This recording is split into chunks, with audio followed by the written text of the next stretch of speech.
बोलिए राधा रानी सरकार की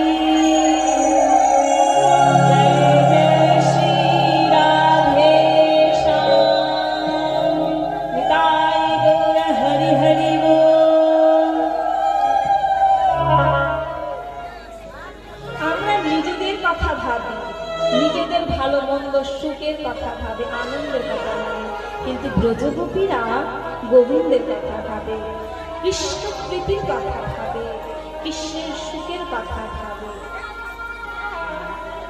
যে আমার কৃষ্ণ কিসে সুখী হবে, আমার গোবিন্দ কিসে প্রীতি হবে, কিসে তার ভালো লাগবে, কি করলে তার ভালো লাগবে। কে মনে করছেন? একমাত্র ব্রজগোপী, তাছাড়া আর কেউ না। এই জন্য গোবিন্দ ব্রজগোপীর কাছে ঋণী, আমাদের কাছে না। আমরা তো ভক্তও হতে পারি না, আমরা ভক্তটাও হতে পারি না। ভক্ত কাকে বলছে? নিজের কথা ভাবছি, ভক্ত নিজেকে বলছে, অথচ নিজের ভালো মন্দটাই ভাবছি। তাহলে আমরা আজ পর্যন্ত ভক্ত হয়ে যাই। তাহলে আমরা কখন জানবো যে ভক্ত হয়ে গেছি? পরিচয়টা কি ভক্ত হয়ে যাবার? লক্ষণটা কি? যখনই মনের মধ্যে কৃষ্ণ প্রীতি ভাবনা আসবে, যে না আমার কি ভালো লাগছে না লাগছে আমার দেখা নেই, আমার হাজারো কষ্ট হোক, আমার গোবিন্দের যাতে কষ্ট না হোক, আমার কৃষ্ণের যাতে ভালো লাগে, এই কথাটা যারা সবসময় মনে করবে তারাই হচ্ছে গিয়ে ভক্ত হতে পারে। কৃষ্ণ প্রীতি, যারা কৃষ্ণের ভালো মন্দের কথা ভাবে, যে আমার গোবিন্দ কিসে প্রসন্ন হবে, কি করলে আমি গোবিন্দকে প্রসন্ন করতে পারবো, এই কথাটা যারা ভাবে তারাই একমাত্র ভক্ত। যারা ভাবে না তারা কিন্তু আজ পর্যন্ত ভক্ত হতে পারেনি। যারা নিজেদের কথা ভাবে, যারা গোবিন্দের কথা ভাবে না, কিন্তু ব্রজগোপীরা গোবিন্দের কথা ভাবে। ব্রজগোপীরা গোবিন্দের কথা ভাবে না। গোপী কাকে বলে বলুন তো? গোপী কাকে বলছে? স্ত্রী শরীরে ধারী কি শুধু গোপী? আমরা স্ত্রী শরীর ধারণ করেছি গোপী। গোপী কাকে বলছে? বৃন্দাবনের মায়েদের কি গোপী শুধু বলছে? গোপীর ডেফিনিশনটা কি? গোপীর সংজ্ঞাটা কি? গোপী কাকে বলে?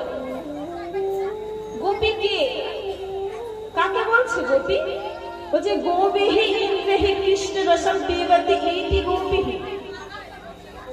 গোবিহি ইন্দ্রহি কৃষ্ণ রস পিবতি ইতি গোপিহি। যে যা প্রত্যেকটা ইন্দ্রিয়, প্রত্যেকটা মানুষের ইন্দ্রিয় আছে, চক্ষু, কর্ণ, নাসিকা, জিহ্বা, তো যা কিছু, মানে প্রত্যেকটা ইন্দ্রিয় নিত্য সর্বক্ষণ কৃষ্ণ রস পান করছে, তিনি হচ্ছেন গিয়ে গোপী। যদি আমাদের এই ইন্দ্রিয়, আমাদের সমস্ত ইন্দ্রিয় যদি কৃষ্ণের রস পান করে, তাহলে আমরাও গোপী। একটা পুরুষ দেহধারী তাদেরও যদি, তাদের ইন্দ্রিয় যদি সবসময় কৃষ্ণ রস সুধা পান করে, তাহলে সেও গোপী। গোপী তো মেয়েদের বলে, ছেলেদের থোড়ি বলে, পুরুষ মানুষদের থোড়ি গোপী বলে। তাহলে পুরুষটাকে, পুরুষকে মীরাবাই বৃন্দাবনে শ্রী জীব গোস্বামী পাদের কাছে গেলেন। জীব গোস্বামী পাদ মহিলাদের দর্শন করেন না। বাবাজি মানুষ, মেয়েদের মুখ দেখে না, মেয়েরা মায়াবী, যার জন্য বাবাজি মানুষরা মেয়েদের থেকে অনেক অনেক দূরে থাকে। তো তিনি মেয়েদেরকে দেখলেন না, কিন্তু মীরাবাই, ভক্ত শিরোমণি মীরাবাই শ্রীজীব গোস্বামীকে দর্শন করতে গেছেন। শিষ্যবর্গদের বলছেন, আপনি একটু মহারাজকে বলুন না, আমি মীরাবাই, আমি তার দর্শন করতে এসেছি। শিষ্যরা শ্রীজীব গোস্বামীকে গিয়ে বলেছেন, আপনার দর্শন করতে মীরাবাই নামক এক স্ত্রী এসেছে, এক নারী এসেছে। শ্রীজীব গোস্বামী বলছে, তাকে বলে দাও আমি বাবাজি মানুষ, আমি কোনো মেয়ের দর্শন করি না, আমি মেয়ের মুখ দেখি না, কোন স্ত্রী কোন রমণীর মুখ দেখি না। শিষ্যরা শুনে এসে যেই না মীরাবাইকে বলছে যে আমার গুরু মহারাজ কোনো রমণী, কোনো স্ত্রী, কোনো নারী জাতির মুখ দর্শন করে না। মীরাবাই কি বলছে জানেন? পুরুষ, নারী, কিন্তু আমি তো জানি এই জগতে, এই বিশ্ব ব্রহ্মাণ্ডে একটাই পুরুষ, একমাত্র পুরুষ কৃষ্ণকেই জানি। একমাত্র পুরুষ, বাদ বাকি সব গোবিন্দের ভক্ত, গোপী স্বরূপে। দেখবেন যারা বৈষ্ণব আছে তারা যখন গোবিন্দ সেবা করতে যায় কিনা, ঘোমটা দিয়ে গোবিন্দ সেবা করতে যায়, ভোগ লাগাতে যায়, চারিদিকে ঢেকে ঘোমটা দিয়ে। বৈষ্ণবের দেখবেন না থাকবে দাড়ি, না থাকবে গোপ, গোপী বেশে থাকে তারা, তারা গোপী ভগবানের। একমাত্র জগতের একমাত্র একটাই পুরুষ হচ্ছে কৃষ্ণ। যেই না মীরাবাইয়ের মুখ থেকে এই কথা শ্রবণ করলেন যে আমি তো জানি জগতের একটাই পুরুষ, সেটা হচ্ছে একমাত্র ভগবান শ্রীকৃষ্ণ, এই বলে যেই না ফিরে যাচ্ছেন, শ্রীজীব গোস্বামী তার পেছন থেকে দাঁড় করাচ্ছেন, দাঁড়ান দর্শন করবেন। তো গোপীকে আমরা সকলেই গোপী, গোবিহি ইন্দ্রিহি কৃষ্ণ রশ্মি করতে এইটি গোবিহি, যার ইন্দ্রিয় সর্বক্ষণ কৃষ্ণ রস সুধা পান করছে, অর্থাৎ নেত্র সবসময় কৃষ্ণ রূপ দর্শন করছে, কর্ণ সবসময় কৃষ্ণ কথা শ্রবণ করছে, মুখবিবর সবসময় গোবিন্দ কথা কীর্তন করছে আর গোবিন্দ প্রসাদ আস্বাদন করছে। মানে তাদের প্রত্যেকটা ইন্দ্রিয় শুধু কৃষ্ণময়ী, কৃষ্ণের রস আস্বাদন করছে, হাতটা গোবিন্দ সেবায় লাগছে।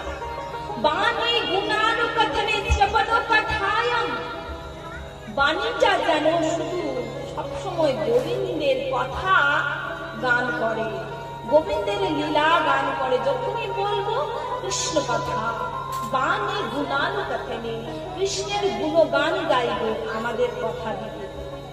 শ্রবণকথায়ং অর্থাৎ ভগবানের কথাটাই শুধু শ্রবণ করব, অন্যের কথা শ্রবণ করব না, কারো নিন্দা শ্রবণ করব না, কারো সমালোচনা শ্রবণ করব না। আমি যদি শ্রবণ না করি তাহলে কেউ আমাকে করতে পারবে?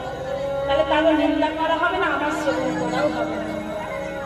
তাই বলছে বাণী গুণানুকথনে শ্রবণকথায়ং হস্তৌ চ কর্মসু মনসো পাদয়োর্নঃ, হাতটা গোবিন্দ সেবায় লাগবে, আর চরণটা, পাটা, আমাদের পদটা যেন গোবিন্দের মন্দিরে যাওয়া, গোবিন্দের লীলাভূমিতে যাওয়া, গোবিন্দের তীর্থে যাওয়া। পায়ের সার্থকতা এখানে, আমাদের চরণের সার্থকতা এখানে, আমরা কৃষ্ণের লীলাভূমি যাব, ভগবানের লীলাভূমি যাব, তীর্থভূমি যাব, মন্দির যাব, দেবালয় যাব, হরিকথার আসরে আসব, ভাগবতী আসরে আসব। এখানেই আমাদের চরণের সার্থকতা। পার্কে বেড়ানো, মেলায় যাওয়া, ঘুরতে যাওয়া, বিভিন্ন দেশে বিদেশে যাওয়া, এটার জন্য কিন্তু আমাদের চরণ না, ভগবানের ধামে যাবার জন্য। শ্রীতং শিরস্তব নিবাস জগৎ প্রণাম দৃষ্টি শতম চ দর্শনস্তু, দৃষ্টিটা সবসময় যেন গোবিন্দের দর্শন করে, নয়নটা যেন সবসময় গোবিন্দ দর্শন করে, ভগবৎ নাম। তাহলেই তো আমরা গোপী, কৃষ্ণ রস পান করে যার ইন্দ্রিয়, যার হাত, যার পা, যার কর্ণ, যার নেত্র, যার মুখ, যার নাসিকা, নাসিকা গোবিন্দের অঙ্গে চন্দন লেপন করেছি, সেই চন্দনের গন্ধ, গোবিন্দের চরণে ফুল তুলসী দিয়েছি, সেই ফুল তুলসীর গন্ধ, সমস্ত ইন্দ্রিয় দ্বারা কৃষ্ণকে পান করা, সমস্ত ইন্দ্রিয় দ্বারা কৃষ্ণকে আস্বাদন করা, সেই হচ্ছে গোপী। এরকম আচরণ যার মধ্যে রয়েছে তিনি হচ্ছেন গোপী। এরকম আচরণ যাদের মধ্যে রয়েছে তাদের কাছে গোবিন্দ ঋণী, চিরঋণী, তাদের ঋণী গোবিন্দ শোধ করতে পারেন। আমরাও যদি চাই গোবিন্দ যেন আমাদের কাছে ঋণী হোক, তাহলে এরকম আচরণ করতে হবে। আজ গোপীরা বলছে বাঁশের বাঁশিতে খুব অহংকারিত করছো, হ্যাঁ? বাঁশ কি বাঁশুরিয়া মে ঘড়ো ইতরায়, ব্রজ ভাষায় বলেছে। কৃষ্ণকে বলছে তুমি একে গোয়ালের ছেলে, একে তো গোয়ালের ছেলে, আরে এমন হাফ হাফ করছে যেন ঘরে দাদার ছেলে। ग्वालन को पूत होके खड़ो इतरा रे, ग्वालन को पूत होके खड़ो इतरा रे। राजा कुछ हो तो वहाँ, राजा कुछ हो तो जाति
গোয়ালের ছেলে হয়ে এত অহংকার, কালো হয়ে তোমার এত অহংকার।